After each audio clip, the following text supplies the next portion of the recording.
స్తోత్రం. హల్లెలూయా. దేవుని యొక్క వాక్యాన్ని కొద్ది నిమిషాలు మనం అందరము ధ్యానం చేద్దామండి.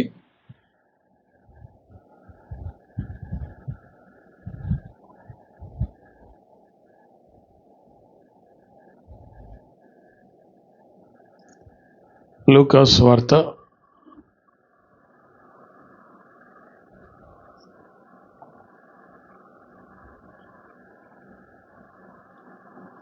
9వ అధ్యాయం, the book of Luke chapter 9.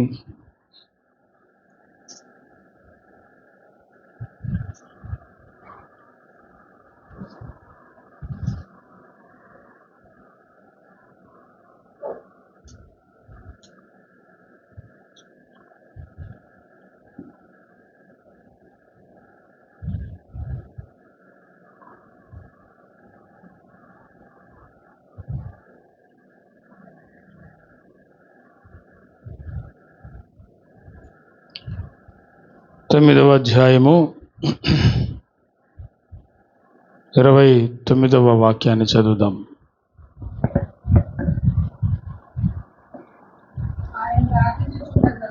ఆయన ప్రార్థించుచుండగా ఆయన ముఖరూపము మారెను, ఆయన వస్త్రములు తెల్లనివై దగదగా మెరిసెను. మరిద్దరు పురుషులు ఆయనతో మాట్లాడుచుండిరి. వారు మోషే, ఏలియా అనువారు. హల్లెలూయా. వారు మహిమతో అగపడి అనే మాట మనం ఇక్కడ చూసాం. ఈ వాక్యం ద్వారా ప్రభు మనందరితో మాట్లాడును గాక. హల్లెలూయా. నా వైపు చూస్తూ శ్రద్ధగా ఇక దేవుని వాక్యాన్ని వినాలని ప్రభు పేరట మీకు తెలియజేస్తా ఉన్నాను. హల్లెలూయా. హల్లెలూయా. Check check. దేవుని యొక్క వాక్య భాగంలో యేసుక్రీస్తు ప్రభువారు పేతురు, యోహాను, యాకోబును ఒక కొండ మీదకి తీసుకెళ్ళారు. ఎత్తైన కొండ మీదకి తీసుకెళ్ళారు. ఈ ఎత్తైన కొండ మీద దేవుడు ఎందుకు వారిని తీసుకెళ్ళాడు? ఏ అనుభవాలు నేర్పించడానికి తీసుకెళ్ళాడు? ఎందుకోసం తీసుకెళ్ళాడు? అంతకు మునుపు ఎప్పుడు కూడా వారిని ప్రత్యేకంగా, అంటే కొన్ని అనుభవాలు నేర్పించాలంటే కొంత సమయాన్ని దేవుడితో గడపాలి. అంటే దేవుని యొద్ద నుంచి మనం నేర్చుకోవాలంటే దేవునితో గడపాలి. అది వ్యక్తిగత ప్రార్థనలో గడపాలి, మొదటిది. ఇకపోతే రెండవది ఏంటంటే దేవుడు కొన్ని అనుభవాలు నేర్పించడానికి ఆయనే వారితో ఉండి మాట్లాడుతూ తీసుకెళ్తాడు కొన్ని అనుభవాలకి. ఇక్కడ పేతురు, యోహాను, యాకోబులను దేవుడు కొన్ని శ్రేష్టమైన అనుభవాలకి తీసుకెళ్ళటానికి ఇష్టపడి, ఇది ఒలీవల కొండ ఒక శ్రేష్టమైన అనుభవం. నేను కొన్ని మాటలు మాత్రం ఈరోజు మీకు తెలియజేస్తాను, ఎక్కువ కాకుండా. ఎందుకంటే అన్ని మాటలు ధ్యానం చేయడానికి మనకు సమయం సరిపోదు కనుక కొద్ది మాటలు మీ దృష్టికి తీసుకొస్తాను. దేవుడు ఎవరినైనా ప్రేమించాడు అంటే, దేవుడు ఎవరినైనా ఇష్టపడ్డాడంటే వారికి తన ప్రత్యక్షతలు చూపిస్తాడు. ప్రత్యేకంగా పేతురు, యోహాను, యాకోబులకి ఎందుకు దేవుడు 12 మందిలో ఈ ముగ్గురిని మాత్రమే ఎందుకు ఎన్నుకున్నాడు? ఎందుకు దేవుడు ఈ ముగ్గురిని మాత్రమే ఎన్నుకొని ఆ ప్రత్యక్షత, యేసయ్య ముఖ వైఖరి మారడం, యేసయ్య మహిమతో ఉండటం, యేసయ్య వస్త్రాలు దగదగా మెరిసే వస్త్రాలు ధరించుకొని ఉండటం, పరలోకపు మహిమ యేసుప్రభు వారిని కమ్ముకోవటం, ఆయన పరలోకపు మహిమతో మారిపోవటం, ఆయన ముఖము సూర్యుని వలె ప్రకాశించటం, ఇదంతా ముగ్గురు శిష్యులు చూశారు. మిగతా వాళ్ళు చూడలేదు, వాళ్ళని రమ్మని చెప్పలేదు. దేవుడు తాను ఎన్నుకున్నటువంటి వారికి కొన్ని ప్రత్యక్షతలు ఇస్తాడు, కొన్ని అనుభవాలు ఇస్తాడు, ఆత్మ సంబంధమైనవి కొన్ని తెలియజేస్తాడు. ఆ సంగతి మనకు అర్థం కావాలి. ఆయన తెలియజేస్తున్నప్పుడు మనం వాటిని గ్రహించగలగాలి. హల్లెలూయా. ఈ పేతురు, యోహాను, యాకోబులకు దేవుడు నేను ఇలా దర్శనమిస్తానని ముందే వాళ్ళకి చెప్పలేదు, కానీ తీసుకెళ్ళి ఒక కొండ మీద కూర్చోబెట్టి వారు ప్రార్థన చేయండి, నేను కూడా ప్రార్థన చేస్తాను అని చెప్పినప్పుడు వెంటనే వీళ్ళ ముగ్గురు నిద్రపోయిన సంగతి అక్కడ రాయబడి ఉంది. వారు నిద్రించుతున్నారు బాగా. కానీ ప్రభు ఏమో దేవునితో తండ్రితో మాట్లాడుతుండగా ఆయన ముఖరూపం మారింది. అప్పుడు అక్కడ చూడండి ఏమి రాయబడి ఉందో, 32. పేతురును అతనితో కూడా ఉన్నవారు నిద్రమత్తుగా ఉండిరి. వారు మేలుకొనినప్పుడు ఆయన మహిమను ఆయనతో కూడా నిలిచి ఉన్న ఇద్దరు పురుషులను చూచిరి. హల్లెలూయా. దేవుడు మహిమతో ఉన్నప్పుడు, సూర్యుని వలె ఆయన ప్రకాశిస్తూ ఉన్నప్పుడు అక్కడికి మోషే, ఏలియాలు యేసు ప్రభు వారి దగ్గరికి రావటం మనం చూసాం. ఈ మోషే, ఏలియాలు ఇద్దరు ఎవరంటే దేవుని మహిమతో నింపబడిన గొప్ప దైవజనులు, దేవుని మహిమాత్మతో నింపబడిన గొప్ప దైవజనులు. వీళ్ళిద్దరూ కూడా పాత నిబంధన కాలానికి చెందిన గొప్ప దైవజనులు. ఇద్దరు ప్రవక్తలే. ఈ ఇద్దరు ప్రవక్తలు మహిమతో కనబడ్డారు. ఎవరికి? యేసు ప్రభు వారు మహిమతో ఉన్నప్పుడు వారు కూడా మహిమతో కనబడ్డారు. చూడండి అక్కడ 31లో, వారు మహిమతో అగపడి ఆయన యెరూషలేములో నెరవేర్చబోవు నిర్గమమును గురించి, అంటే జరిగించబోయే దాని గురించి మాట్లాడుచుండిరి అని రాయబడింది. అంటే ఇప్పుడు వీళ్ళు ఎక్కడి నుంచి ఎక్కడికి వచ్చారు? వాళ్ళు ఉన్నది ఎక్కడ? పరదేశిలో. అక్కడి నుంచి మహిమతో ఎక్కడికి వచ్చారు? యేసుప్రభు వారు రూపాంతరం చెందిన ఆ కొండ మీదకి వచ్చి యేసుప్రభు వారితో సూటిగా మాట్లాడుతున్నారు. ఎవరు వీళ్ళు? మోషే, ఏలియాలు. హల్లెలూయా. వీళ్ళిద్దరు మాట్లాడుతున్న విషయాలన్నీ ఏంటంటే యెరూషలేములో ఏం జరగబోద్దో, శిలువ మరణం ఎలా చేయబోతున్నాడో ఏంటో అని ఆ సంగతులన్నీ కూడా వారితో, యేసుప్రభు వారితో మాట్లాడుతున్నాడు. ఇక్కడ మనం గమనించాల్సిన విషయం ఏంటంటే నా వైపు చూస్తూ వినండి. ఈ ఒలీవ కొండ శ్రేష్టమైన ఒక ప్రవచనాత్మకంగా కొన్ని విషయాలు ఆ కొండకి ముడివేయబడ్డాయి. ఒలీవ కొండ అదే మనం పరిశుద్ధ గ్రంథంలో చూస్తే యేసయ్య 2వ రాకడలో కూడా ఆయన ఆ ఒలీవ కొండ మీదే కాలు పెట్టబోతున్నాడు. యేసయ్య ఏ ఒలీవ కొండ మీద కాలు పెట్టి పరలోకానికి వెళ్ళాడో మరలా ఆయన అదే కొండ మీద కాలు పెట్టబోతున్నాడు. 2వ రాకడలో వచ్చి తాను, అంటే బహిరంగ రాకడ అంటారు దాన్ని, అంటే 3వ రాకడ అంటారు. అది బహిరంగ రాకడ వచ్చి ఆయన కొండ మీద కాలుంచగా ఆ కొండ 2 ఒక్కలైపోద్ది. ఒకటేమో తూర్పు భాగానికి, రెండో ఉత్తర భాగానికి ఎటుబడి తటెళ్ళి, అంటే ఒక విశాలమైన లోయ ఒకటి ఏర్పడుతుంది. 2 భాగాలై ఎటుదటే తొలగిపోద్ది. విశాలమైనటువంటి లోయ ఒకటి, కొన్ని లక్షల కోట్ల మంది పట్టగలిగిన ఒక పెద్ద లోయ ఒకటి ఏర్పడుతుంది అక్కడ. ఈ జనం మొత్తాన్ని దేవుడు అక్కడికి తీసుకెళ్తాడు. యెహోషాపాతు లోయ అంటారు దాన్ని. చెప్పండి ఏంటండి? యెహోషాపాతు. చూడండి ఒకసారి మనం జకరియా గ్రంథం చదువుదాం. పరిశుద్ధ గ్రంథంలో నుంచి the book of Zechariah, Zechariah గ్రంథం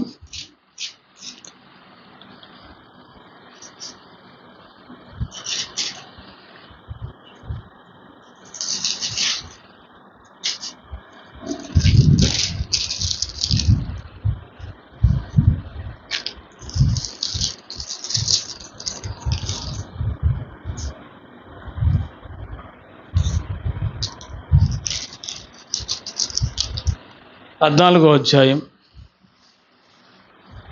4వ వాక్యం నుంచి.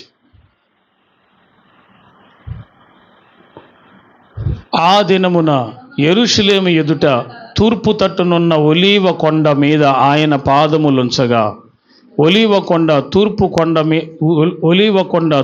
తట్టునకు పడమటి తట్టునకు నడిమికి విడిపోయి సగము కొండ ఉత్తరపు తట్టునకును సగము కొండ దక్షిణపు తట్టును జరుగును గనుక విశాలమైన లోయ ఒకటి ఏర్పడును. హల్లెలూయా. ఆ ప్రవచన వాక్కు అక్కడ ఉంది. అది ఇంకా నెరవేరబోయేది, జరగబోయేది. హల్లెలూయా. మీ దృష్టికి నేను తీసుకొస్తున్న అంశము చాలా విలువైనది. శ్రద్ధగా మీరు చక్కగా వాక్యాన్ని వింటే ఆ వాక్యం ప్రకారం మీరు కట్టబడతారు. హల్లెలూయా. మీ విశ్వాసం బలపడుతుంది, మీరు కూడా రాకడికి సిద్ధపడతారు. హల్లెలూయా. ఇప్పుడు ఇందులో ఈ ఒలీవ కొండ మీదకి ఈ శిష్యులను తీసుకెళ్ళాడు యేసయ్య. ఏంటి అసలు ఆ ఉద్దేశం ఏంటి? దేవుని ఉద్దేశం, ఎప్పుడైనా పర్సనల్ ప్రేయర్, వ్యక్తిగత ప్రార్థన యేసుప్రభువు చేసుకోవాలంటే రాత్రిపూట వెళ్ళేవాడు. ప్రతి రాత్రి తెల్లవారులు ప్రార్థన చేసేవాడు. ఈ శిష్యులను కూడా ఆ కొండ ప్రార్థన అనుభవాలు నేర్పుతున్నాడు వాళ్ళకి. హల్లెలూయా. కొండ ప్రార్థన అనుభవాలు వాళ్ళకి నేర్పుతున్నాడు. దేనికి? ఆ మహిమలోకి వీళ్ళు రావాలి, దేవుని యొక్క సహవాసంలోకి రావాలి, దేవుని యొక్క వెలుగులో ఆయన ఎంత గొప్పవాడో వాళ్ళు తెలుసుకోవాలి. వాళ్ళకి కొన్ని విషయాలు అర్థం కావాలి. పేతురు, యోహాను, యాకోబులు బలమైనటువంటి సేవ చేయాలి. ఈ 12 మందిలో వీళ్ళు ముగ్గురు ప్రత్యేకించి దర్శనాలు ఇచ్చాడు దేవుడు. హల్లెలూయా. మిగతా వారిని తీసుకెళ్ళలేదు, ఈ ముగ్గురిని మాత్రమే తీసుకెళ్ళాడు. ఎందుకంటే ఆయన అలా చూపించాలనుకున్నాడు వాళ్ళకి. వీళ్ళు ఆ దర్శనాన్ని చూశారు, మహాదర్శనం. ఏంటది? యేసయ్య రూపాంతరం చెందటం, ఆయన వస్త్రాలు తెల్లటి మంచు వలె తెల్లగా దగ మెరవటం, ముఖం సూర్య తేజస్సుతో ఉండటం, అది చూశారు కన్నులారా. ఆమేన్. దీనిని పేతురు గారు తన మొదటి గ్రంథంలో పత్రికలో తాను ఏం చూశాడు యేసుప్రభు వారి గురించి అందులో పత్రికలో రాశాడు. మేము ఆ మహిమగల కొండ మీద మేము యేసుతో కూడా ఉండగా ఆ మహిమగల ప్రత్యక్షత మేము కన్నులారా చూసామని. హల్లెలూయా. కాబట్టి ఈరోజు మనకు అర్థం కావాల్సింది ఏంటంటే, మనము దేవునితో ఎంత గడుపుతామో, ఎంత సహవాసం చేస్తామో, వ్యక్తిగత ప్రార్థనలో దేవునితో గడపడానికి ఎంత పూనుకుంటామో అంత మహిమగల ప్రత్యక్షతలు మనకు దొరుకుతాయి. హల్లెలూయా. ఆయన కూడా మనకి సమీపంగా వచ్చి మనకి శ్రేష్టమైన కొన్ని ప్రత్యక్షతలు ఇస్తాడు. కొన్ని ఆత్మతో నింపి మనల్ని ఆత్మతో నింపి కొన్ని ప్రత్యక్షతలు కలుగు చేస్తాడు. హల్లెలూయా. అది ఎవరికి అర్థమవుతాయి అంటే, ఎవరైతే ఆత్మతో నింపబడ్డారో వారికి మాత్రమే దైవ సంబంధమైన ఈ ప్రత్యక్షతలు అర్థమవుతాయి. ఇప్పుడు దేవుడు నీకెందుకు ఈ వాక్యం ఇచ్చాడంటే, మీరు రెండవ రాకడలో ప్రభువుని ఎదుర్కోవటానికి కావలసినంత ప్రార్థన, అంత మహిమ మనం బతికుండగానే సంపాదించుకోవాలి. దానికోసమే ఈ వాక్యం చెప్తున్నాడు. హల్లెలూయా. ఈ ముగ్గురు కూడా ప్రభు యొక్క మహిమను కనులారా చూశారు, కనులారా గాంచారు. అప్పుడు వాళ్ళు ఏమయ్యారంటే, ఆ మహిమను పరిశుద్ధాత్మ చేత బాప్తిసం పొందిన తర్వాత వీళ్ళు ఆ పరిశుద్ధాత్మ బాప్తిసం పొందిన ఆ విషయాలన్నీ కూడా లేఖనాల్లో రాస్తూ ప్రజలకు తెలియజేశారు. మేము చూసిన దర్శనం ఇది, మేము కన్నులారా చూసింది ఇది, చెవులారా విన్నది ఇది అని. హల్లెలూయా. ప్రియులారా, ఈ దర్శనంలో ప్రాముఖ్యమైన విషయం మీ దృష్టికి తీసుకొస్తున్నాను. ఏంటంటే, ఏ కొండ అనుభవం వాళ్ళదంటే ఒలీవ కొండ. 7 రకాల కొండలు ఉన్నాయి బైబిల్ గ్రంథంలో. 7 రకాల కొండలు ఉన్నాయి. ఈ కొండల మీదకి దేవుడు కొంతమందిని ప్రత్యేకంగా నడిపించాడు. వ్యక్తిగత ప్రార్థనా జీవితానికి సాదృశ్యంగా చెప్తున్నాను నేను మీకు ఈ విషయాన్ని. యేసుక్రీస్తు ప్రభు వారు బాప్తిసం పొందిన తర్వాత ఆయన అరణ్యములోనికి వెళ్ళెను అని రాయబడి ఉంది. పరిశుద్ధాత్మ దేవుడు ఆయన్ని వ్యక్తిగత ప్రార్థనలో నలగొట్టడానికి పరిశుద్ధాత్మ దేవుడే యేసయ్యను త్రోసుకొని పోయేను అని ఉంది. ఆయన అరణ్యంలోకి రాళ్ళు, కొండలు, గుట్టలు ఉన్న ఆ ప్రదేశానికి యేసుప్రభు వారు కూడా వెళ్ళాడు. ఆయన వెళ్ళి అక్కడ దేవుడు పరిశుద్ధాత్మ చేత యేసుప్రభు వారు పరిశోధించబడి, పరీక్షించబడి నలుగొట్టబడ్డాడు. ఆయన సవిస్తారంగా నలగొట్టబడ్డాడు. ఎప్పుడైతే నలగొట్టబడుతూ ఉన్నాడో, ఆయన తన దేహాన్ని పూర్తిగా నలగొట్టబడుతూ ఉండగా పరమ సంబంధమైన ప్రత్యక్షతలతో నింపబడుతూ వచ్చాడు. మీరందరికీ అర్థం కాదు, యేసుప్రభు వారు దేవుడు కదా, ఆయనకి ఇంతగా నలగొట్టుకోవటం అవసరమా అనిపిస్తుంది. ఎందుకు అవసరం అంటే, ఆయన శరీరధారిగా ఉన్నాడు. యేసుక్రీస్తు ప్రభువారు ఈ లోకంలో ఆ 33.5 సంవత్సరాలు జీవించినప్పుడు ఎలా ఉన్నాడు? ఆయన శరీరధారిగా ఉన్నాడు కనుక దేవదేవుని కుమారుడే అయినప్పటికీ శరీరాన్ని ధరించి, మనలాంటి శరీరాన్ని ధరించుకొని ఉన్నాడు. కానీ పాపం లేనివాడుగా ఉన్నాడు. మనలో పాపం ఉంది కానీ ఆయనలో పాపం లేదు. సో మరి ఆయన తన దేహాన్ని కూడా ప్రార్థన ద్వారా, ఉపవాసం ద్వారా తాను నలగొట్టుకోవలసి వచ్చింది. ఖచ్చితంగా ఆ ఉపవాస ప్రార్థన 40 రోజులు చేశాడు. అయితే అది తీరిపోయిన తర్వాత, అపవాది శోధించడానికి తీరిపోయిన తర్వాత వచ్చాడు. ఆ 40 దినాలు అయిన తర్వాత వచ్చి శోధించటం మొదలుపెట్టాడు. ఆ తర్వాత కూడా యేసుప్రభు వారు దేనికి లోబడకుండా ఇలాగూ రాయబడి ఉన్నది, దేవుని వాక్యంలో నుంచి సాతాన్ని హెచ్చరించాడు, దేవుని వాక్యం నుంచి అపవాదిని గద్దించాడు. హల్లెలూయా. వాడు అక్కడి నుంచి పారిపోయాడు. ఇక్కడ మనం తెలియజేసేది ఏంటంటే, ఈ మాట ద్వారా మనము దేవునిలో ఎంతగా ప్రార్థనలో నలగొట్టుకుంటే అంతగా దేవుడు మనకి కొన్ని ప్రత్యక్షతలు అనుగ్రహిస్తాడు. ఆయన దర్శన రూపంగా కానీ, స్వరరూపంగా కానీ, వాక్య రూపంగా కానీ ఆయన మనతో మాట్లాడతాడు. మనతో మాట్లాడే 3 దారులు అయ్యే, 4 దారులు క్షమించండి. 1 దర్శనం, ప్రవచనం, తర్వాత వాక్యం ద్వారా మాట్లాడటం, 4 కళ ద్వారా మాట్లాడటం. ఈ 4 దారులు దేవుడు స్వయంగా మాట్లాడటానికి. హల్లెలూయా. మరి నువ్వు దేవునికి సవిస్తారమైన సమయాన్ని ఇచ్చేటట్లయితే దేవుడు నీతో తాను చేయబోయే కార్యాలు తెలియజేస్తాడు, తాను ఉద్దేశించిన సంగతులు బయలుపరుస్తాడు. అసలు ఆయన స్వరాన్ని గుర్తించేది ఎంతమంది? ఇక్కడ ఉన్న వాళ్ళలో దేవుడు నీతో మాట్లాడుతున్నట్టుగా నీకు అర్థమవుతుందా? ఆయన మాట్లాడేది తెలిసింది అంటే నీకు సమీపంగా ఉన్నాడని అర్థం. దేవుని స్తోత్రం చెప్పండి. ఆయన విడిచిపెట్టేవాడు కాదని వాక్యం తెలియజేస్తుంది. God will never leave you. ఎందుకు ఈ ప్రత్యక్షతలు వీళ్ళకి మాత్రమే ఇచ్చాడంటే ఆయన వారిని మరీ ఎక్కువగా ప్రేమించాడు. ప్రేమ, క్రీస్తునందు ఉన్నటువంటి అమితమైనటువంటి ప్రేమ చేత ఆయన మాట్లాడాడు, గొప్ప దర్శనాలు ఇచ్చాడు వీళ్ళకి. ఈ దర్శనమే వారిని సేవలో నిలబెట్టింది. ఎవరిని? పేతురుని, యోహాన్ని, యాకోబును. వీరు క్రీస్తునందు బహుబలముగా స్థిరపడ్డారు. అపోస్తులందరూ అలాగే సేవ చేశారు, గొప్ప సేవ చేశారు. కానీ వీళ్ళ ముగ్గురికి దేవుడు కొన్ని ప్రత్యక్షతలు అనుగ్రహించాడు. హల్లెలూయా. గుడారము దగ్గర, గుడారం బయట, సింధూరు వనములో గుడారం బయట కూర్చొని ఉన్నటువంటి అబ్రహాము, ఇంటి దగ్గర ఉన్న అబ్రహాము యొద్దకు తండ్రి, కుమార, పరిశుద్ధాత్మ త్రియేక దేవుడు ముగ్గురుగా వాళ్ళ ఇంటికి వచ్చారు. పిల్లరా, ఆ గృహములో అడుగు పెట్టుటకు యోగ్యత కలిగిన కుటుంబంగా ఉంది అది. ఆమేన్. దేవుడు వచ్చినప్పుడు ఆయన ఆహ్వానించాడు, ఓ మంచి పరిచర్య చేశాడు. ఎవరికి? తండ్రికి, కుమారుడికి, పరిశుద్ధాత్ముడికి సాగిలపడి పరిచర్య చేశాడు. వాళ్ళకి వారిని హానర్ చేశాడు. ఎప్పుడైతే గౌరవించాడో, హానర్ చేశాడో, కావలసిన ఆహారాన్ని పెట్టాడో, సేద తీర్చుకోమని చెప్పాడో, వెంటనే ఆ కుటుంబంకి ఒక శ్రేష్టమైన ఆశీర్వాదాన్ని దేవుడు కలుగు చేశాడు. హల్లెలూయా. ఆ కుటుంబం అంతటి పరిస్థితి ఆ రోజుతో మారిపోయింది. కారణం దేవుడు వాళ్ళ ఇంటికి రావటాన్ని బట్టి, ఆయన మాట్లాడటాన్ని బట్టి, ఆయన పరిచర్య, ఆయనకు వారికి ఆయన పరిచర్య చేయటాన్ని బట్టి. ప్రియులారా, మనము దేవునికి సమీపంగా వెళుతున్న కొలది ఆయన మనకు సమీపంగా వస్తాడు. మనము దేవునికి సమీపంగా వెళుతున్న కొలది ఆయన మనకు సమీపంగా వస్తాడు. అవి మనం గుర్తించగలగాలి. ఇవి చాలా తక్కువ మందికి ఉంటాయి ఈ ప్రత్యక్షతలు. దేవుని స్తోత్రం.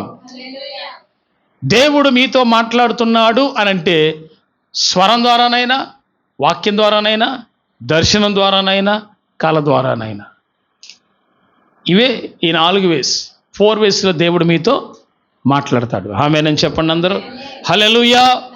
కాబట్టి ఎలాంటి అనుభవాలకి నువ్వు వెళ్ళాలి? వీరు యేసుతో కూడా నడిచారు కనుక, యేసు చెప్పిన మాట విన్నారు కనుక యేసయ్య మహిమను చూడగలిగారు. నేను మీకు అదే చెప్తున్నాను. ఎవరికి దేవుడు సమీపంగా వస్తాడో, ఆ సమీపంగా వచ్చిన దేవుని ఎంతమంది గుర్తిస్తారో వారు దేవుని యొక్క మహిమను చూడగలుగుతారు, దర్శనాలు పొందగలుగుతారు, ప్రవచనాలు చెప్తారు, ఆ కళ ద్వారా దేవుడు మాట్లాడతాడు, వారికి సమీపంగా దేవుడు ఉంటాడు. ఇది ఫస్ట్ థింగ్. ఇకపోతే రెండవ అంశంలో మీరు చూస్తే మోషేని దేవుడు సీనాయి పర్వతం మీదకి పిలిచాడు. ఆ కొండ పేరు సీనాయి కొండ. నేను కొన్ని కొండ అనుభవాలు చెప్తున్నాను, దేవునితో సమీపంగా ఉండే అనుభవాలు చెప్తున్నాను. దేవునితో సమీపంగా ఉన్న వాళ్ళు ఏం ప్రత్యక్షతలు పొందారో చెప్తున్నాను. హల్లెలూయా. దేవునితో ముఖాముఖిగా మాట్లాడటానికి మోషే ఎన్నోసార్లు సీనాయి పర్వతం ఎక్కాడు. 7,000 అడుగులు ఎత్తుంటుంది అది. 7,000 అడుగులు ఎత్తున్నటువంటి 80 సంవత్సరాల పైన ఉన్నటువంటి ఈ వ్యక్తి దేవుడు 2-3 సార్లు ఎక్కమన్నా అన్ని వేల అడుగులు ఎత్తులో ఉన్నటువంటి ఆ కొండను కూడా ఎక్కగలిగాడు, దేవుడితో మాట్లాడగలిగాడు. ఆమేన్. ఏంటి సీనాయి పర్వతం? ఆ పెద్ద పర్వతం అది. మనుషుని పొదలో మోషేతో మొదటిగా మాట్లాడిన దేవుడు, ఆ తర్వాత నుంచి దేవుడితో ముఖాముఖిగా మాట్లాడుతూ వెళ్ళాడు. ఒక స్నేహితుడు మాట్లాడినట్టుగా మాట్లాడటం, ఎదురెదురుగా కూర్చొని ఎదురెదురుగా నిలబడి మాట్లాడటం, ఆ స్థితికి వెళ్ళాడు మోషే. దేవునితో ముఖాముఖిగా, ఇప్పుడు మనం ఎలా కూర్చొని మాట్లాడుకుంటున్నామో ఫేస్ టు ఫేస్, అలా దేవుడితో ఆయన ముఖాన్ని నిదానించి చూస్తూ మాట్లాడాడంట. ఎంత సమీపంగా వెళ్ళాడు దేవునికి. ఆ సీనాయి పర్వతం మీద మోషేతో దేవుడు మాట్లాడినప్పుడు 40 రాత్రులు 40 పగలు ఆయన కూడా ఉపవాసం ఉండి ప్రార్థన 2-3 సార్లు చేసినప్పుడు కూడా, ఆ రెండవసారి చేసినప్పుడు ఆయన ముఖము ప్రకాశించింది. హల్లెలూయా. ఆయన ముఖము ప్రకాశించింది. లేఖనంలో ఉంది ఆ మాట, నిర్గమాకాండంలో రాయబడి ఉంది. ఏమనంటే ఆయన ముఖము ప్రకాశించింది. అక్కర్లేదులేండి, ఆయన ముఖము ప్రకాశించింది. ప్రకాశించినటువంటి ఆయన ముఖాన్ని ఇశ్రాయేలీయులు చూడలేకపోయారు. ప్రకాశించిన ఆయన ముఖాన్ని ఇశ్రాయేలీయులు ఎందుకు వాళ్ళు చూడలేపారు? మోషే ఎందుకు ప్రకాశించాడు? మహిమతో ఉన్న మోషే ముఖాన్ని ఇశ్రాయేలీయులు ఎందుకు చూడలేపారు అంటే వీళ్ళు సమీపంగా లేరు, ఆ మహిమలో లేరు కనుక. కానీ ఆ మహిమలో ఉండి వస్తుంది ఎవరు? అనుదినం అగ్నితో సహవాసం చేసి దేవునితో మాట్లాడి వస్తున్నది ఎవరు? మోషే. అందుకని ఆయన ప్రకాశిస్తున్నాడు. ఆమేన్. అనునిత్యము నువ్వు దేవుని సన్నిధిలో ప్రార్థన చేసే వ్యక్తివైతే నీ ఆత్మ మండుతుంది దేవుని మీద, దేవుని కొరకు. ఆత్మ మండుతూ ఉంటే శరీరము దేవునికి లోబడిపోతూ ఉంటుంది. దేవునికి స్తోత్రం కలుగును గాక. కనుక మనము దేవునికి సమీపంగా వచ్చినట్లయితే ఆ సమీపంగా వచ్చిన వాడు దర్శనాలు, ప్రవచనాలు, కళ్ళ ద్వారా మాట్లాడటాలు, ఈ దేవుడు ఇవన్నీ కూడా కలుగు చేస్తాడు. ఈరోజు తెల్లవారుజామున నాకు ఒక దర్శనం వచ్చింది. ఏమిటంటే దాదాపుగా 4:30, 5 4:30 అవుతుంది. లేచి మళ్ళీ పడుకున్నాను. ఆ టైంలో నిద్ర వస్తుందని అనుకుని నిద్ర పోలేదు. ఎందుకన్నా రాత్రి అంతా నిద్ర లేదు. దేవునితో మాట్లాడటమే సరిపోయింది. కానీ 4:30 తర్వాత ఒక దర్శనం వచ్చింది. ఆ దర్శనంలో మామూలుగా ఇలాంటి చైర్, హ్యాండ్ ఉన్న చైర్ ఒకటి కనపడింది. ఆ చైర్ మామూలుగానే ఉంది అది, కానీ దాని మీద నుంచి అగ్ని పైకి ఎక్కుతూ ఉంది. ఒక దేవుని పరిశుద్ధ అగ్ని మండుతున్నది. ఆ మండుతున్న అగ్ని పైకి వెళ్తూ ఉంది. అప్పుడు ఒక స్వరం వినపడింది నాకు, నేను నీ దేవుడునైన యెహోవాను అని వినపడింది. స్పష్టంగా ఆయన స్వరాన్ని నేను విన్నాను, స్పష్టంగా విన్నాను. ఆ అగ్ని మధ్యలో నుంచి మాట్లాడాడు ఆయన. ఏమని? నేను నీ దేవుడునైన యెహోవాను అనే స్వరం స్పష్టంగా ఈరోజు తెల్లవారుజామున విన్నాను. ఏది? అగ్ని మధ్యలో నుంచి మాట్లాడాడు. ఆ మాట్లాడిన వెంటనే ఒకలాంటి భయం వేసింది నాకు. పొద్దున్న లేచి కూర్చున్నాను. వామ్మో, అద్భుతమైన మహాదర్శనం. ఆనాడు మోషేతో దేవుడు పొదలో నుంచి, అగ్నిలో నుంచి మాట్లాడినట్టుగా ఆయన సూటిగా ఇలాంటి చేరు మీద నుంచి అగ్ని మండుతుందంట. అంత ఎత్తుపోతుంది అగ్ని. ఆ అగ్నిలోంచి నేను నీ దేవుడునైన యెహోవాను. ఆ స్వరం విన్నాక సారి చచ్చిపోయినా పర్లేదు అనుకున్నా. ఇంకా హల్లెలూయా. అంతగా సమీపంగా ఉన్నాడు దేవుడు, మాట్లాడే దేవుడు ఆయన. ఆమేన్. కాబట్టి ప్రియులారా, మనము దేవునిలో ఎంత నలుగుతామో, ఎంత ప్రార్థన చేస్తామో, ఎంత పరిశుద్ధం కలిగి ఉంటామో అంత సమీపంగా మనకు వచ్చేస్తాడు ఆయన. హల్లెలూయా. నేను ఆ దర్శనం చూసిన తర్వాత చాలా సంతోషించాను. మామూలు సంతోషం కాదు. ఇంతగా సమీపంగా ఉన్నావా నాయనా నువ్వు అని. అలా ఎవరు మాట్లాడతారు? ఇప్పుడు నువ్వు స్నేహితులు, మన స్నేహితులు ఎవరైనా అట్టొచ్చి మాట్లాడే వీలు ఉంటుందా? అసలు ఆ చైర్ ఏంది, దాని మీద అగ్ని మండటం ఏంది, ఆ అగ్నిలో నుంచి నేను నీ దేవుడే నేను యెహోవా అని అంటం ఏంది? మామూలు విషయం అండి. ఇక నేను ఇది గొప్పతనం కోసం చెప్పట్లా, వచ్చిన దర్శనం చెప్తున్నాను నేను. ఆ దర్శనం అంత విలువైంది. ప్రియులారా, దేవునికి సమీపంగా ఉండే వాడి యొక్క ఆత్మ దేవుడు మండిస్తాడు. దేవుని కొరకు మండుతుంది. దేవుని వాక్యం కొరకు ఆశ కలిగి ఉంటుంది. దేవుడిచ్చే దర్శనాల కొరకు ఆశ కలిగి ఉంటుంది. నేను ఒక మాట చెప్తాను. ఇదివరకు నేను మీకు చాలాసార్లు చెప్పాను. మాట్లాడుతాను, అటు తిరుగుతాను, ఆయన మాట్లాడేది మీకు అర్థమైద్దామా అని ఎన్నోసార్లు చెప్పా. మరి మీకు గుర్తుందో లేదో. He speak to us. ఎప్పుడు? నీకు ధ్యాస దేవుని మీద ఉంచగలిగినప్పుడు. మీకు విషయం చెప్పనా? బాధలో మరింత బాధలో ఉన్న వాళ్ళ దగ్గరికి దేవుడే దిగొచ్చి మాట్లాడతాడు. ఇది వాస్తవం. ఇది 100% నిజం. మరింత బాధలో ఉన్న వాళ్ళ దగ్గరికి వచ్చి ఆయన ఆదరించే మాట మాట్లాడతాడు. నాతో అలా ఎన్నోసార్లు మాట్లాడాడు. అందుకే నేను చాలా బలపరచబడ్డాను. ఓ రోజు రాత్రి ప్రార్థన చేసుకుంటూ ఉన్నాను. 50 రోజులు ఉపవాస ప్రార్థనలు జరుగుతూ ఉన్నాయి. ఆ టైంలో ఇంకా 10 రోజులు అయిపోతాయి అనగా నేను బెడ్ మీద కూర్చున్నాను. మాకరించే ఓపిక లేక బెడ్ మీద కూర్చొని దాదాపు ఒక 2 గంటలు ప్రార్థన చేసుకున్నాను. జస్ట్ కూర్చున్నాను, బెడ్ మీద కూర్చున్నాను. ఇలాంటి చైర్ మీద కూడా కాదు. పడుకుందామనే ఉద్దేశంతో అలసిపోయి ఉన్నాను. కాదు, ప్రార్థన చేసుకోవాల్సిందే అని కూర్చుంటే 2 గంటలు చేసుకున్నాను. అట్లాగే బెడ్ మీద కూర్చొని చేసుకున్నాను. తప్పే, కానీ తప్పలా, ఓపిక లేదు, ఇక చేసుకున్నాను.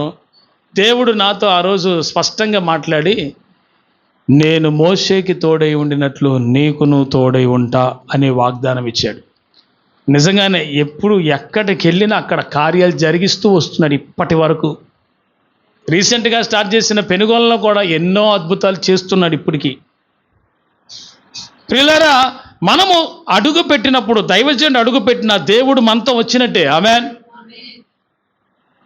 పరిశుద్ధాత్ముడు మనతో వచ్చినట్లే. ఆమేన్. నేను వచ్చినా, మీరు వచ్చినా, మనమందరం ఒక చోట కూడామంటే పరిశుద్ధాత్ముడు 2-3 కూడిన చోట ఉంటాడు.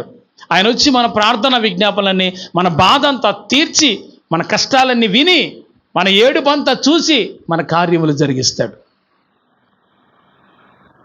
అందుకని ఈరోజు మీతో చెప్పే ఒక శ్రేష్టమైన మాట ఏంటంటే, నువ్వు దేవునికి సమీపంగా ఉండాలి. ఎవరు దేవునికి అత్యధికంగా సమీపంగా ఉండగలరో వారు దైవ ప్రత్యక్షతలు పొందుతారు అని వాక్యం తెలియజేస్తుంది. మోషే దేవునికి సమీపంగా వెళ్ళిపోయాడు. ఆయన ముఖం ప్రకాశించిన సంగతి ఆయనకే తెలియదు, కానీ ఎదుటి వాడికి తెలిసింది. వాడు రావటానికి, మోషే యొద్దకు రావడానికి, సమీపించడానికి భయపడ్డారు. ఈరోజు నేను మీకు చెప్పే ఒకటే మాట ఏంటంటే, మీ దాకా పరిశుద్ధాత్మ దేవుడు మోసుకొచ్చిన విషయం ఒకటే, మీరు దేవునికి సమీపంగా రండి. హల్లెలూయా.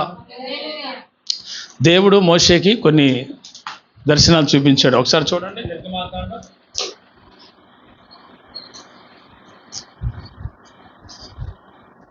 పరిశుద్ధ గ్రంథములో నుంచి నిర్గమ 33:17 నుంచి. కటాక్షము కలిగితే ఎలా ఉంటుంది? కాగా యెహోవా అంటున్నాడు, నీవు చెప్పిన మాట చొప్పున చేసేదను. హల్లెలూయా. అంతకుముందు మోషే ఏం చెప్పాడు కానీ మొత్తానికి నువ్వేది చెబితే మోషే, నువ్వు చెప్పిన మాట చొప్పున నేను చేస్తానన్నాడు. అసలు చాలా ఆశ్చర్యకరమైనటువంటి విషయం ఇది. ఏంటి ఆశ్చర్యకరమైంది? యెహోవా దేవుడు అంటున్నాడు, మోషే నీవు చెప్పిన మాట చొప్పున నేను చేస్తా అన్నాడు. ఒక దైవజనుడు చెప్పిన మాట చొప్పున దేవుడు చేస్తానంటున్నాడు. ఎంత గొప్ప మాట అసలు ఇది. మోషే ఏం చెప్పాడో తెలియదు, కానీ మొత్తానికి మోషే చెప్పిన మాట నేను చేస్తానంటున్నాడు దేవుడు. దేవుడే, సర్వశక్తి గల దేవుడే దైవజనుడు చెప్పిన మాట నేను చేస్తాను, దాన్ని అనుసరిస్తానన్నాడు. ఓకే, తర్వాత ఏమన్నాడు? నీ మీద నాకు కటాక్షము కలిగినది. హల్లెలూయా. తర్వాత ఎరుగుదునని మోషేతో చెప్పగా, దయచేసి నీ మహిమను నాకు చూపుమనగా అన్నాడు. చాలు.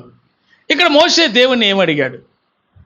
దయచేసి నీ మహిమను నాకు చూపు, దయచేసి నీ మహిమను నాకు చూపు.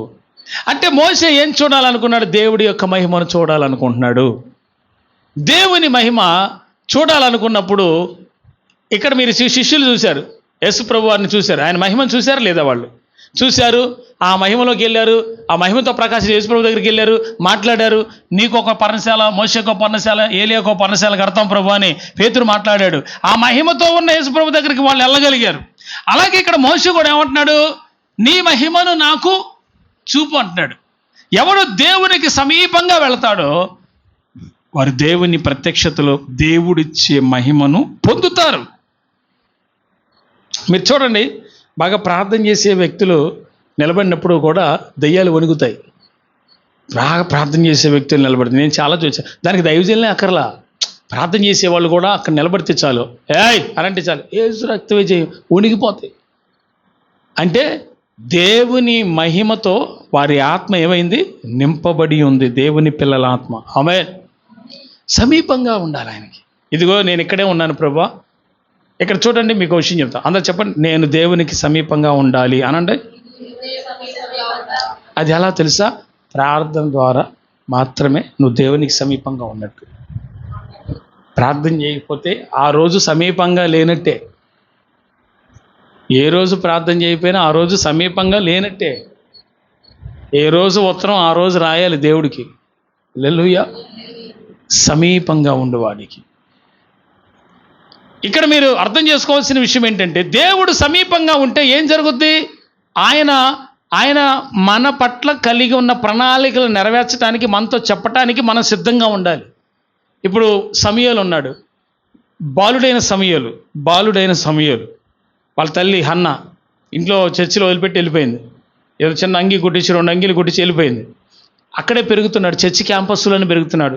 లెగిస్తే బలిపీఠం దగ్గరికి వెళ్తున్నాడు. అక్కడ ఏలి దైవజనుడు, ఏలి మందిరానికి దైవజనుడు, పెద్ద దైవజనుడు. ఆయన బలిపీఠం దగ్గరికి వెళ్ళి చూస్తున్నాడు, ప్రత్యక్ష గుడారానికి వెళ్ళి చూస్తున్నాడు, ధూపవేదిక దగ్గరికి వెళ్ళి చూస్తున్నాడు, దీపవృక్షం దగ్గరికి వెళ్ళి చూస్తున్నాడు. ఆ పరిచర్య ఎంత చిన్నప్పటి నుంచి చూసి పెరిగాడు. కొంత వయసు వచ్చింది, చిన్నతనంలోనే ఉన్నాడు. మరి అంత పెద్ద వయసు ఏం కాదు, చిన్నతనంలో. ఆ మందిరంలో పడుకొని ఉన్నాడు. మందిరంలో, ప్రత్యక్ష గుడారంలో మందిరంలో పడుకొని ఉన్నాడు. మందిరంలోనే పడుకొని ఉన్నాడు. అప్పుడు మందిరం ఉంది, మందిరంలో పడుకొని ఉన్నాడు. పడుకొని ఉంటే దేవుని స్వరము సమూయేలుతో మాట్లాడింది. సమూయేలు, సమూయేలు అని మాట్లాడింది. అందరూ చెప్పండి, ఏమన్నవి? సమూయేలు, సమూయేలు. 2 సార్లు పిలిచాడు దేవుడు. ఫస్ట్ పిలుపులోని అర్థం కాక పైన బయట పాస్టర్ గారు పిలిచాడు అని చెప్పి బయటికి వెళ్ళి చూస్తే, ఏలిగారు మీరు అని పిలిచారు నన్ను అంటే, నేనేం పిలవలేదు నాన్న, వెళ్ళి పడుకోపో అన్నాడు. పడుకున్నాడు వెళ్ళి. సమూయేలు, సమూయేలు అని మరలా దేవుడు పిలిచాడు. మళ్ళీ లేచి మళ్ళీ బయటికి వెళ్ళి పాస్టర్ గారు మళ్ళీ ఏమైనా పిలిచారా మీరంటే, నేనేం పిలవలేదు నాన్న నిన్ను. ఈ ఏలి గారికి డౌట్ వచ్చింది. ఈయనకు పాస్టర్ గారికి కొన్ని అనుభవాలు తెలుసుగా దేవుడు మాట్లాడుతున్నాడని అర్థమయ్యి, ఈసారి నీతో ఎవరైనా ఎవరు పిలిస్తే, చిత్తం ప్రభువా, ఇక్కడే నీ దాసుడు ఆలకించుచున్నాడు చెప్పండి అని అన్నాడు. చిత్తం ప్రభువా, నీ దాసుడు ఆలకించుచున్నాడు చెప్పండి అంటే సరే అని వెళ్ళిపోయాడు. 3వసారి సమూయేలు, సమూయేలు అని దేవుడు మాట్లాడాడు. మాట్లాడిన వెంటనే లేచి నిలబడి, చిత్తం ప్రభువా, నీ దాసుడు ఆలకించున్నాను చెప్పండి అని అన్నాడు. అంతే. ఆ చిన్నపిల్లవాడు ఎంత వయసు ఉంటుందో ఇంత కొంచెం పెద్దవాడు అంతే. దేవుడు మాట్లాడినప్పుడు దేవుడు ఇశ్రాయేలు ప్రజల గురించి, ఆ ఏలి కుటుంబాన్ని గురించి, వాళ్ళకి జరగబోయే దాని గురించి మొత్తం వివరాలు చెప్పి రాత్రి అంతా మాట్లాడతాడు. పడుకొని పొద్దున్నే లేచి బయటకు వచ్చి మందిరం దగ్గర అంతా ఊడుస్తూ పరిచర్య చేస్తూ ఉంటాడు.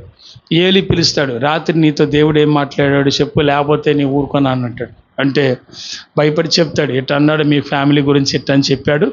ఏలి కుటుంబం, ఆయన పిల్లలు ఎట్లా ఉన్నారు, సరిగ్గా మార్గంలో లేరు, వాళ్ళు దైవ మార్గంలో సరిగ్గా లేరు, వారు సరైన క్రమంలో లేరు. కాబట్టి వాళ్ళ ఇంటి మీదకి వచ్చిన ఒక పనిష్మెంట్ గురించి మాట్లాడాడు దేవుడు.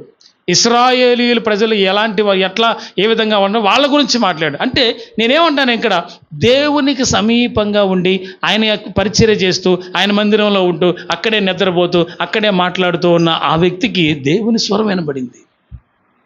ఎవరు సమీపంగా ఉంటారో వారికి దేవుడు జరగబోయేవి, చెప్పబోయేవి తెలియజేయాలని ఆయన కోరుకుంటాడు. ఆయనకు సమీపంగా రావాలి. మీకు అర్థమైంది అనుకుంటాను. ఆయనకు సమీపంగా రావాలి. అప్పుడు ఆయన మనం ఏం చేయాలో, మనకేం చేయబోతున్నాడో, ఆయన ఏం చేయబోతున్నాడో అవన్నీ మనకి ప్రార్థన ద్వారా బయలుపరచబడతాయి. ఇది వాక్యంలో ఉన్న సత్యం. దీన్ని గమనించి విశ్వసించి దేవునికి సమీపంగా వెళ్ళినటువంటి వారు ఏ మేలు పొందకమానరు. ఆమేన్. గట్టిగా స్తోత్రం చెబుదాం. ఇప్పుడు సమూయేలు సమీపంగా ఉన్నాడు కనుక అందుబాటులో ఉన్నాడు. సమీపంగా ఉండటం అందుబాటులో. నేను ఇక్కడే ఉన్నా ప్రభువా, నీ చిత్తాన్ని చేయటానికి నేను ఇక్కడే ఉన్నాను ప్రభువా, ఐఎమ్ హియర్, ఏం చేయాలో చెప్పు ప్రభువా అన్నాడు సమూయేలు. నువ్వు దేవునికి సమీపంగా ఉండగలిగితే ఆయన నీ పక్షాన చేయాల్సిన ప్రతి కార్యాన్ని నీ కొరకు ఆయన చేసి తీరతాడు. హల్లెలూయా. ఇది వాస్తవం. మోషేతో దేవుడు మాట్లాడితే అక్కడ ఏమన్నా చూడండి, ఆయన నా మంచితనం అంతయు నీ ఎదుట కనుపరిచెదను, యెహోవా అను నామమును నీ ఎదుట ప్రకటించెదను, నేను కరుణించు వానిని కరుణించేదను, ఎవని యందు కనికరపడెదనో వాని యందు కనికరపడెదనను. దేవునికి మహిమ కలుగును గాక. హల్లెలూయా. దేవుడు ఎవరి యందు కనికరపడతాడో, దేవుడు ఎవరి యందు కనికరం కృప చూపాలని ఆయన తలంచుచున్నాడో వారి యందే కనికరపడతాడని లేఖనం తెలియజేస్తుంది. హల్లెలూయా. ఇక్కడ ఒకసారి నేను ఆ మాట చదువుతున్నాను. నిర్గమ 33వ అధ్యాయము 19వ వాక్యాన్ని. ఆయన నా మంచితనం అంతయు నీ ఎదుట కనుపరిచెదను, యెహోవా అను నా నామమును నీ ఎదుట ప్రకటించెదను, నేను కరుణించు వాని కరుణించెదను, ఎవని యందు కనికరపడెదనో వాని యందు కనికరపడెదను అని తెలియజేశాడు. ఇప్పుడు మోషేతో దేవుడు ఏం మాట్లాడుతున్నాడు? నేను ఎవరిని కరుణించాలనుకుంటున్నానో వాళ్ళనే కరుణిస్తా. దేవుడు ఎవరిని కరుణిస్తాడు మీరు ఇప్పుడు చెప్పండి. ఆయనకు సమీపంగా ఉండాలి. మోషే సమీపంగా ఉన్నాడు, అపోస్తులు సమీపంగా ఉన్నారు, పరిశుద్ధులందరూ సమీపంగా ఉన్నారు. ఆయనకు సమీపంగా ఉన్న వారిని ఆయన కరుణిస్తాడు. మనము ఆయనకి దూరంగా ఉండకూడదు, మనం ఆయనకి సమీపంగా ఉండాలి. సమీపంగా ఉన్నవాడికి పని అప్పగెత్తాడు. ఇక్కడే ఉన్నానా అని చెప్పి ఈ దగ్గర ఉన్నవాడిని వాడుకుంటాడు. అంటే మనము దేవునికి అత్యంత సమీపంగా ఉండేది ఒక ప్రార్థన ద్వారానే. మీ విషయం చెప్పిన ప్రార్థన ద్వారా పరిశుద్ధత, ఈ రెండు మనలో ఉంటే దేవుడు మనతోనే ఉంటాడు. ఇది ఎల్లప్పుడూ జరిగే కార్యం. When you believe in Christ, నువ్వు యేసుని విశ్వసిస్తున్నావు మంచిదే, కానీ ఆయనకి సమీపంగా ఉండు మంచిది. విశ్వసించే వాళ్ళు చాలామంది ఉన్నారు. ఒక అన్ని జనులు కూడా యేసుప్రభు అంటే 2 చేపలు వేసుకుంటారు, దాని ఏముంది? అలా కాదు. సమీపంగా ఉన్నవాడు వేరు, దూరంగా ఉన్నవాడు వేరు. సమీపంగా ఉన్నవాడికి దేవుని ప్రత్యక్షతలు ఉంటాయి, దేవుని మాట్లాడటం ఉంటుంది, దేవుడి కనికరము కటాక్షం వస్తుంది. ఎవరిని యందు నేను కనికరపడుతున్నా వాని యందే నేను కనికరపడదు. ఈ సమీపంగా ఉన్నవాడే దైవ కటాక్షం పొందుతాడు అనేది దేవుని వాక్యం ఇక్కడ తెలియజేస్తుంది. తర్వాత ఏమన్నాడు మోషేతో? 20 మోషే అంతకుముందు ఏమడిగాడు? నీ మహిమను నాకు చూపమనగా అని అడిగాడు. అవునా? 18లో 17వ వాక్యంలోన 18వ వాక్యంలో నీ మహిమను నాకు చూపమని మోషే దేవుణ్ణి అడిగాడు. 20వ వాక్యంలో ఏమన్నాడు చదవండి. మరియు ఆయన, నీవైతే నా ముఖము చూడజాలవు, ఏ నరుడు కూడా నన్ను చూచి బ్రతుకడనేను. Hallelujah. If any man cannot able to see my face, ఎవరైనా కానీ నా ముఖాన్ని అయితే ఎవడు చూడలేడని అన్నాడు. దేవుని ముఖాన్ని చూడగలిగిన చూసి బతికిన నరుడు ఎవడు లేడు. బట్ దేవునికి సమీపంగా ఉండి మాట్లాడేది మాత్రం మోషే వింటున్నాడు. హల్లెలూయా. ఎందుకంటే దేవుని ముఖము కోటి సూర్యుల ప్రభావంతో ఉంటుంది, కోటి సూర్యుల ప్రభావంతో ఉంటుంది యేసయ్య ముఖం. ఆయన ముఖమును చూసి ఎవడు బతకలేడు అసలు అయితే. కానీ ఈ ఒలివ కొండ మీదకి మోషే యొక్క పేతురు, యోహాను, యాకోబులు దేవుడు తీసుకెళ్ళినప్పుడు ఆ ముఖాన్ని వీళ్ళు చూడగలిగారు, బతికారు కూడా. దేవుడు ఆ ప్రత్యక్షత, ఆ కృప ఈ ముగ్గురికి కలుగు చేశాడు. దేవుడు ఎవని యందు అత్యధికమైన ప్రేమ కలిగి ఉన్నాడో వారికి దైవ ప్రత్యక్షతలు కలుగుతాయి. సమీపంగా ఉన్నవాడికి, ప్రార్థన చేసేవాడికి, దేవుడు అంటే అత్యధికమైన ప్రేమ ఉన్నవాడికి ఈ ప్రత్యక్షతలు కలుగుతాయి. ఆమేన్ చెప్పండి. సమీపంగా ఉంటున్నావా, దూరంగా ఉంటున్నావా దేవునికి? అది మనం పరిశీలన చేసుకోవాలి. అయితే మోషే దేవుణ్ణి అడిగాడు ఏమని? అయ్యా, నీ ప్రత్యక్షతలు, నీ మహిమను నాకు చూపమంటే నా ముఖాన్ని చూచి ఎవ్వడు బతకలేడు అని అన్నాడు. సరే, ఈ సబ్జెక్ట్ అర్థమైంది కదా. సమీపంగా ఉన్నవాడు కూడా కొన్ని చూడలేడు, దైవ సంబంధమైనవి. ఇప్పుడు మోషే చూడగలిగాడా? మోషే యెహోవా దేవుని ముఖాన్ని చూసి అంత శక్తి ఉందా మనిషికి? నరుడే కదా. ఎప్పటికైనా మనిషే. మనిషి దేవుని ఎదుట నిలబడటం అసాధ్యం. ఆ శక్తి ముందు నిలబడి, కానీ వీరు మహిమ దేహాన్ని వీరు ధరించే అక్కడికి వెళ్ళినప్పుడు ఆ మహిమ దేహంతో దేవుణ్ణి చూడగలుగుతారు. కానీ ఈ రక్తమాంసములతో దేవుని యొక్క ముఖాన్ని మనము చూడజాలం. ఎందుకంటే ఇప్పుడు మనకు ఆ మహిమ లేదు. క్రీస్తు ద్వారా పాపక్షమాపణ పొంది పరిశుద్ధాత్మ పొందాం మనం. కానీ ఒకరోజు రానేది యేసుక్రీస్తు రెండవ రాకడ. ఆ రాకడలో మనమందరము మృతులైన వారు తిరిగి లేచి మహిమ దేహాన్ని ధరించుకొని దేవుని రాజ్యానికి వెళ్ళిపోయి మహిమతో ఉన్న మనము ఆ మహిమలో ఉన్న యేసుని చూడగలుగుతాం. అందుకే మనం ఏం చేయాలంటే బతుకున్నప్పుడు ఇప్పుడే మనము, ప్రభువా మేము నీకు సమీపంగా ఉండాలనుకుంటున్నామని దేవునికి ప్రార్థన ద్వారా, పరిశుద్ధత ద్వారా మీరు దేవునికి సమీపంగా రావాలి. ఆమేన్. ఇలా మీరు ఉండగలిగితే దేవుని యొక్క ప్రత్యక్షతలు నీ వ్యక్తిగత జీవితంలో ప్రారంభిస్తాడు దేవుడు. ఇప్పుడు నీకు చెప్పండి, ₹1,00,00,000 ముఖ్యమా, దేవుని దర్శనాలు ముఖ్యమా, ప్రత్యక్షతలు ముఖ్యమా? మీరు నిజంగా ఓపెన్గా చెప్పాలా? నిజంగా చెప్పండి, మీకు పరలోకం దైవ ప్రత్యక్షతలు ముఖ్యమా, మీకు ₹1,00,00,000 ముఖ్యమా? ఇన్ని కోట్లున్న అంబానీకి కూడా లేనటువంటి భాగ్యం ఏంటంటే దేవుడే మాట్లాడటం. ఏంటి సార్ అసలు ఆ ప్రత్యక్షతలు? నేను షాక్ తిన్నాను. తెల్లవారుజాము నుంచి ఇప్పటి వరకు నేను చాలా ఆశ్చర్యంలో ఉండిపోయాను. నిన్న వదిన కూడా కొన్ని దర్శనాలు చెప్పింది. ఎందుకండి ఇవన్నీ అంటే ఆయనకు సమీపంగా ఉండేవాడికి ఈ దర్శన భాగ్యం కలుగుతుంది. ఎన్ని కోట్లున్నా రానటువంటిది ఏంటంటే దైవ ప్రత్యక్షతలు. అవి అంత ఈజీగా వచ్చేవి ఎవరికి? ఆమేన్ చెప్పండి. చూడండి 20వ వాక్యం. నీవు నా ముఖము చూడజాలవు, ఏ నరుడు నన్ను చూచి బ్రతుకుడా నేను. మరియు యెహోవా ఇదిగో నా సమీపమున ఒక స్థలం ఉన్నది, నీవు ఆ బండ మీద నిలువవలెను. నా మహిమ నిన్ను దాటి వెళ్ళుచుండగా ఆ బండ సందులో నిన్ను ఉంచి నిన్ను దాటి వెళ్ళు వరకు నా చేతితో నిన్ను కప్పెదను.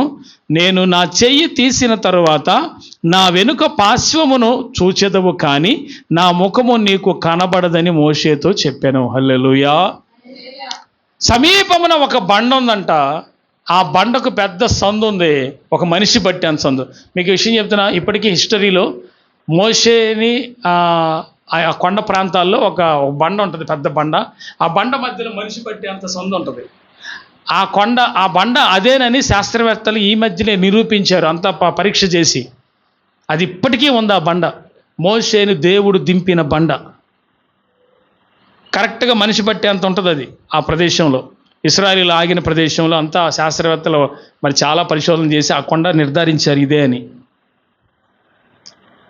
ఆ కొండ సమీపంగా ఈ మోషే గారు ఉన్న దగ్గరికి అది ఆ నీళ్ళ ట్యాంకీలు అంత దూరంలో ఉందనుకుందాం, పోనీ సమీపంగా అంటే చూద్దాం అనుకుందాం. ఆ పెద్ద బండకి ఒక సందు ఉంది. ఆ సందులో నేనే నిన్ను దింపుతానన్నాడు దేవుడు. అంటే మోషేని ఇలా పట్టుకొని లేపి ఆ బండ సందులో ఇలా తన చేతితో పెట్టి తన మహిమ ఆ బండ సందులో మోషే ఉండగా ఆ సందులో నుంచి మోషే యెహోవా వెనుక వీపు భాగాన్ని మాత్రమే చూశాడు. ఇలా దాటి వెళ్ళిపోయేటప్పుడు ఆ బండకి యెహోవా దేవుని చెయ్యి చాలా పెద్దది కదా, ఆయన చెయ్యి ఇలా బండ మీద పెట్టి ఆయన ముందుకు ఇలా వెళ్ళిపోయిన తర్వాత వెనక వీపు భాగాన్ని మాత్రమే మోషే చూడగలిగాడు. హీ విల్ సీ, వెనక వీపు భాగం మాత్రమే చూశాడు. అలా దాటి వెళ్ళిపోతున్నాడు యేసయ్య. ఆ మహిమ అంతటిని మోషే చూశాడు. ముఖం చూస్తే చచ్చిపోతాడని చూపిలా. అదేంటండి, సమీపంగా ఉన్నవాడు కూడా దేవుని మహామహిమని చూడలేకపోయాడు. ఈరోజు మనం ఒకరోజు దేవుని రాజ్యానికి వెళ్ళినప్పుడు అక్కడ ఆయన ముఖాన్ని మనం డైరెక్ట్గా చూస్తాం. ఎందుకు? మనం ఇప్పుడు దేహంలో ఉండం, మహిమ దేహంతో ఉంటాం కాబట్టి ఆయన ముఖాన్ని మనము చూడగలుగుతాం. కానీ ఇప్పుడు బతికొండగానే ఎందుకు ఈ దర్శనాలన్నీ? మనము సమీపంగా ఉన్నాము దేవునికి. హల్లెలూయా, హల్లెలూయా. పరిశుద్ధ గ్రంథములో నుంచి మరి ఒక మాట మీ దృష్టికి తీసుకొస్తాను. ఆదికాండం 15వ అధ్యాయం. The book of Genesis chapter 15. The book of Genesis chapter 15 verse 1 to 3. ఈ జరిగిన తరువాత యెహోవా వాక్యము అబ్రహామునకు దర్శనమందు, బాగా క్లియర్గా విన్నారా? దేని యందు? ప్రార్థనలో కూర్చున్నాడండి. ప్రార్థనలో కూర్చున్న వాడికి ఏం కలుగుతుంది? ఒకటి దర్శనం కలగాలి, లేదా దేవుడు మాట్లాడాలి. ఈ రెండిట్లో ఏదో ఒకటి జరగాలి. ఇక్కడ దర్శనమందు వచ్చి లేదా నిద్రించినప్పుడు కలగాలి. ఓకేనా? దర్శనమందు వచ్చి ఏమని పిలిచాడు దేవుడు? అబ్రామా, భయపడకుము, నేను నీకు కేడెము, నీ బహుమానం అత్యధికమగునని చెప్పాను. ఇక్కడ దర్శనములోనే వచ్చి దేవుడు సూటిగా అబ్రహాముతో మాట్లాడుతున్నాడు. ఏమని మాట్లాడాడు ఆయన? నేను నీకు కేడెమో, నీకు రక్షణ కవచము నేను అని చెప్పి ఇక్కడికి వచ్చి ఏమంటున్నాడు? నీకిచ్చిన బహుమానం, నేను ఏదైతే బహుమానం ఇద్దామని అనుకుంటున్నాను ఆ బహుమానము అత్యధికమవుతుంది అని అన్నాడు. దేవునికి మహిమ కలుగునుగాక. అంటే ఆ దర్శనం ద్వారా నేను నిన్ను ఆశీర్వదించబోతున్నాను. నీకు ఇచ్చిన బహుమానం ఏదైతే ఉందో ఆ బహుమానంగా కాకుండా అది అత్యధికం అవుతుంది అని చెప్పేసి అన్నాడు. ఇక్కడ మీరు చెప్పండి, నా వైపు చూస్తూ వినండి. దేవుడు అబ్రహాముకి ఇచ్చిన వాగ్దానం ఒకటి ఉంది 12వ అధ్యాయంలో. తర్వాత బిడ్డలు లేకపోతే బిడ్డలు ఇస్తానని వాగ్దానం ఉంది. చాలా వాగ్దానాలు ఉన్నాయి అబ్రహాముకి. అయితే ఇప్పుడు ఇక్కడ చెప్పేది ఏంటంటే ఒక బహుమానం ఉంది, ఆ బహుమానాన్ని అత్యధికం చేస్తా అని అంటున్నాడు. ఇప్పుడు మనకున్నది కొద్దిగా అయి ఉండొచ్చు, దానిని దేవుడు అత్యధికం చేయొచ్చు. ఎప్పుడు? దర్శనమందు దేవుడు నీతో మాట్లాడే గడియ, ఆ సమీపంగా నువ్వు వచ్చినప్పుడు. చాలామంది ఎందుకు దీవించబడం? ఆయనకి సమీపంగా లేము గనుక. ఇప్పటి నుంచైనా ఏం చేయాలా? సమీపంగా ఉండాలి. మీరందరూ బాగా వినాలి ఈ మాట. దేవునికి సమీపంగా ఉండండి. దేవునికి సమీపంగా ఉంటే దర్శనం వస్తుంది. దర్శనంలో దేవుడు తన చిత్తాన్ని, ఇదిగో నాన్న ఇది ఇలా చేయబోతున్నాను, ఇలా చేస్తాను, నువ్వు భయపడకు. ఆ దర్శనం మనల్ని బలపరుస్తుంది. మేము ఇన్ని సమస్యల్లో కూడా ఎంత ధైర్యంగా ఉంటాను గల కారణం ఒకటే, ఆయన మాట్లాడుతున్నాడు గనక, ఆయన మాట్లాడే దేవుడు గనుక. దర్శనమందు అబ్రహాముతో మాట్లాడి నీ బహుమానాన్ని నేను అత్యధికం చేస్తా అంటున్నాడు. ఉన్నది కొంచెమే, దానిని దేవుడు అత్యధికంగా నేను చేయబోతున్నానని అబ్రహాముకి చెప్పినట్టుగా దేవుడు అబ్రహాముకి చేశాడా లేదా? చేశాడు. ఎలా చేశాడు చదవండి ఒకసారి. అదే గ్రంథములో, పరిశుద్ధ గ్రంథం ఆదికాండములో 24:1 అబ్రహామును దేవుడు అన్ని విషయములలో ఆశీర్వదించాడని రాయబడి ఉంటుంది. అబ్రహాము బహుకాలము గడిచిన వృద్ధుడై ఉండెను, అన్ని విషయములలోనూ యెహోవా అబ్రహామును ఎప్పుడు ఈ దర్శనాలు కలిగాయి, కొడుకుని ఎమ్మట్టిచ్చాడు, చెప్పిన మాట విన్నాడు, దగ్గరికి ఉన్నాడు దేవుడికి. ఎప్పుడైనా మాట్లాడాడు వచ్చి దేవుడు, అవునా? కొంతకాలానికి వృద్ధుడైపోయటానికి అంత అన్ని విషయములలో అబ్రహామును దేవుడు ఆశీర్వదించాను అని ఉంది. Everything. When you believe in Christ, మనము యేసుని విశ్వసించినప్పుడు ఆ విశ్వాసములో మనం అందరము కూడా దీవించబడినట్లుగా దేవునికి అత్యధికంగా సమీపంగా రాగలిగితే, సమీపం అంటే ఏం చెప్పాను? రెండు విషయాలు చెప్పాను, పరిశుద్ధత, ప్రార్థన. ఈ రెండు ఉంటే దేవునికి సమీపంగా ఉన్నట్లు. హల్లెలూయా. కాబట్టి ప్రియులారా, సమస్త విషయములలో అబ్రహాము అన్ని విషయములో దీవించబడిన వ్యక్తిగా మారిపోవటానికి గల కారణము ఆయన దేవునికి సమీపంగా ఉన్నాడు. మరి ఒక విషయం పరిశుద్ధ గ్రంథం నుంచి ఒక మాట చూపిస్తాను.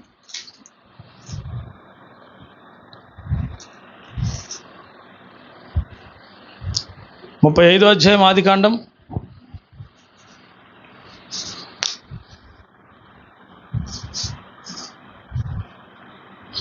4 మొదటి 4 చదవండి, ఆ తర్వాత 9, 10 చదువుదాం.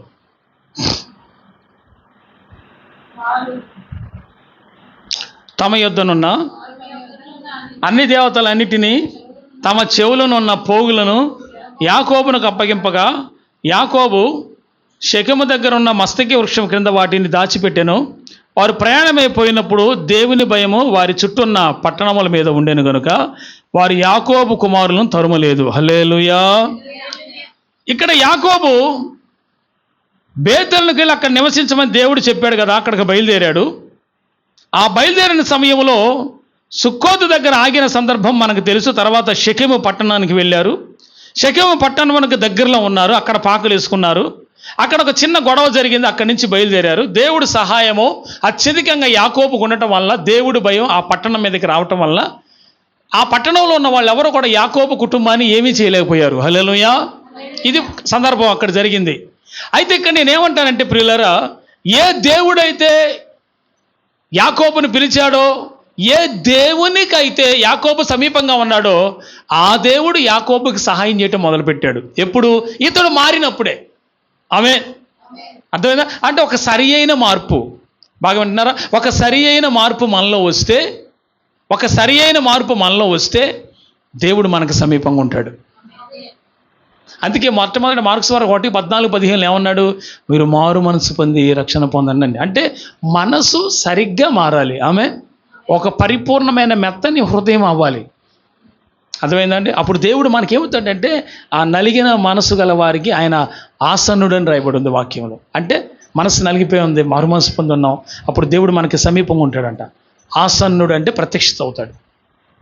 నేనేమంటానంటే, లోకంలో ఏది ఉన్నా లేకపోయినా ఆయన మాట్లాడటంలో ఉన్న ఆనందము ఇంకొకటి లేదు అనేది బైబిల్ తెలియజేస్తున్న గొప్ప సత్యం. అదే నేను మీకు తెలియజేస్తున్నాను. హల్లెలూయా. ఒక శ్రేష్టమైన ఉపదేశం ఇది మీకు. ఆమేన్. ఇక్కడ చూడండి, మీకు అర్థమవుద్ది. 9, 10 చదవండి. 35వ అధ్యాయం ఆదికాండం 9, 10.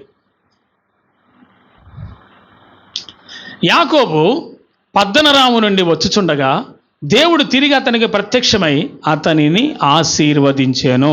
ఓకేనా? ఎప్పుడు దేవునికి సమీపంగా ఉండాలి, ఇక నా బతుకు నేను మార్చుకోవాలి, ఇంతకాలం జరిగింది చాలు, ఇంతకాలం నేను టైం వ్యర్థం చేశాను, ఇక ఇప్పటికైనా నేను దేవుల్లో ఉండకపోతే నా దేవుడు నాకు సహాయపడడు. ఒక ఒక ఒక మార్పు అనేది రావటం ప్రారంభమైంది యాకోబులో. ఎప్పుడైతే తన జీవితాన్ని మార్చుకోవటానికి, దేవునికి అప్పగించడానికి నిర్ణయం తీసుకున్నాడో అప్పుడు దేవుడు అతన్ని ఆశీర్వదించాలనే ఒక ఆలోచన కలిగింది దేవుడికి.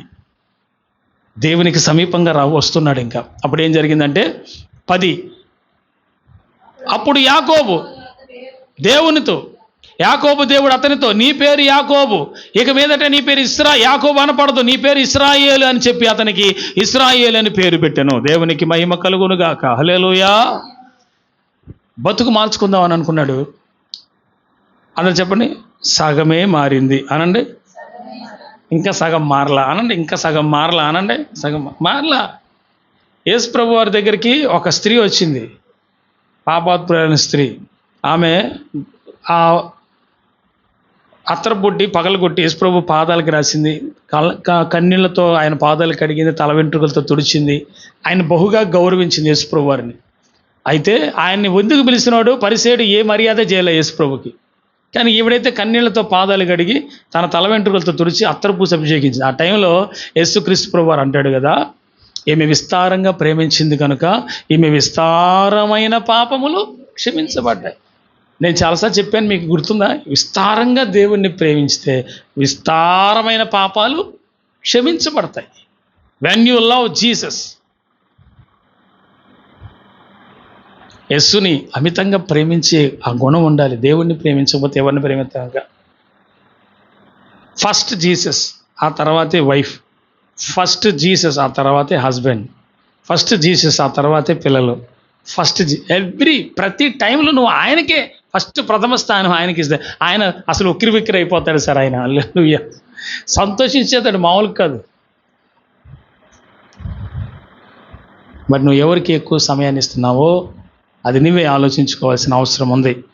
సగం మారినోడికి దీవెనలు ఎట్ట వస్తాయి? అందరు చెప్పండి, అందరూ మాట. సగం మారినోడికి దీవెనలు ఎట్ట వస్తాయి? వీడు పూర్తిగా మారటం కోసం సమయం దగ్గర పడింది. అదే ఇక్కడ జరుగుతుంది. అదేంటో చూడండి పరిశుద్ధ గ్రంథంలో నుంచి.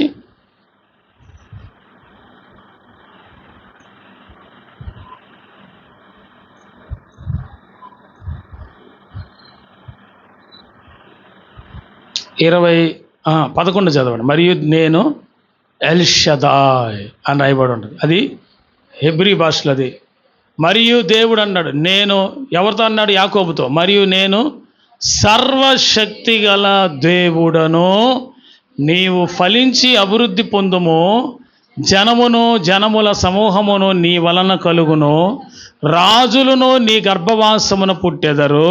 హల్లెలూయా. ఈ మంచి వాగ్దానాలు యాకోబు పొందాడు. రాజులు నీ గర్భవాసమున పుట్టబోతున్నారు, ఇదిగో నేను సర్వశక్తి గల దేవుడునని యెహోవా అనే పేరున యాకోబుకి ప్రత్యక్షమయ్యాడు. ఇప్పుడు చెప్పండి, మీరందరూ సమీపంగా ఉంటే ఇదిగో ఆయన ఈ యాకోబుకి ఇచ్చినట్లుగా ఒక శ్రేష్టమైన మంచి ప్రత్యక్షతలు కూడా దేవుడు మీకు కలుగు చేస్తాడు. ఆ తర్వాత 12-13 చదవండి. 12-13 అక్కడేమంటున్నాడు? నువ్వు నిజంగా సమీపంగా ఉండే వ్యక్తివైతే నీకు ఈ ప్రత్యక్షతలన్నీ కలుగుతాయి. చూడండి 12, నేను అబ్రహామునకును ఇస్సాకునకు ఇచ్చిన దేశమును యాకోబు నేను నీకు ఇస్తానంటున్నాడు. నీ తర్వాత నీ సంతానమునికి ఈ దేశమునిచ్చేదనని అతనితో, అంటే యాకోబుతో చెప్పాడు. తర్వాత 13, దేవుడు అతనితో మాట్లాడిన స్థలము నుండి పరమునకు వెళ్ళెను. ఆయన తనతో మాట్లాడిన చోట యాకోబు ఒక స్తంభము, అనగా రాతి స్తంభము కట్టించి దాని మీద పానార్పణము చేసి నూనెయు దాని మీద పోసెను. హల్లెలూయా. తనతో దేవుడు మాట్లాడిన చోటికి యాకోబు బేతేలను పేరు పెట్టెను. దేవునికి మహిమ కలుగునుగాక. దేవుడు సమీపంగా వచ్చాడా రాలేదా యాకోబుకి? ఇప్పుడు అందరు చెప్పండి, యాకోబులో సంపూర్ణమైన మార్పు అనండి. యాకోబులో సంపూర్ణమైన మార్పు ఎక్కడ ప్రార్థనలో కలిగింది? అది చూపిస్తా. 32 చూడండి ఒకసారి. ఆదికాండం 32:24.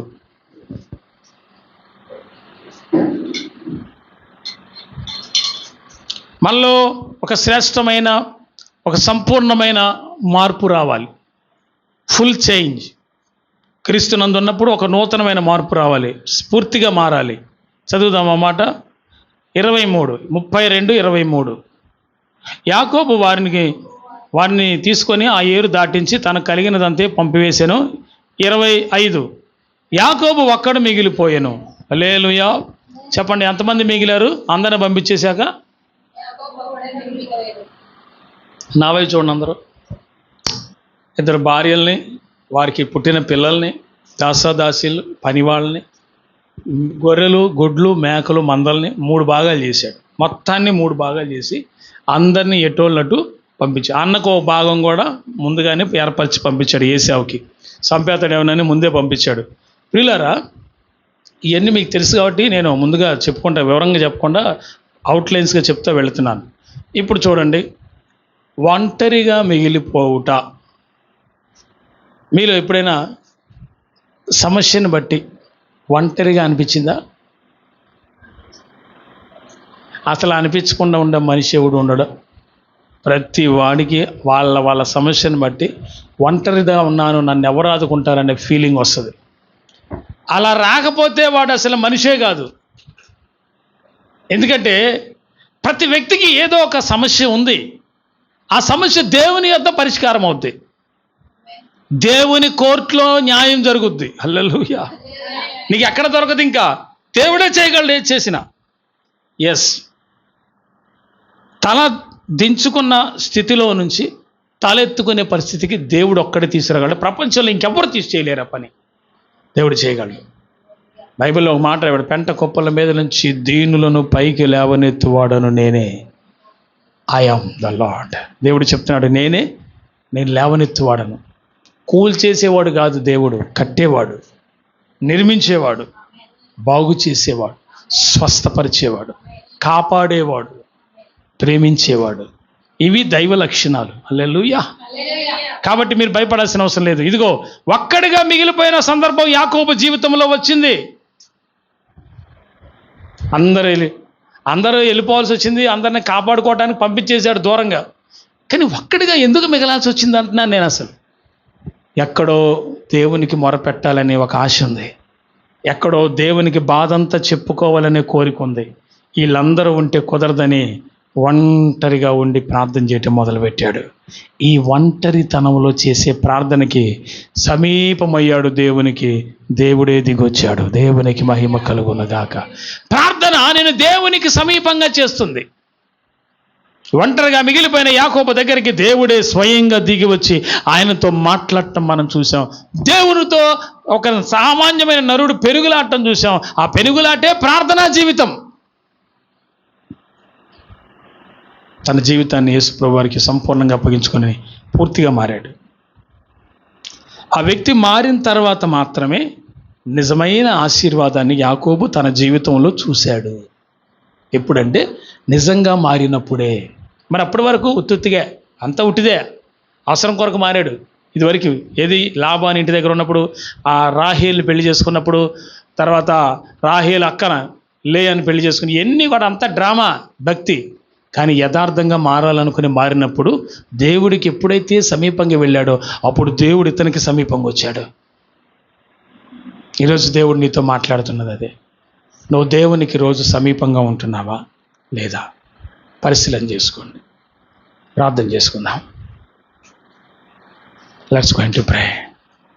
Thank you Jesus.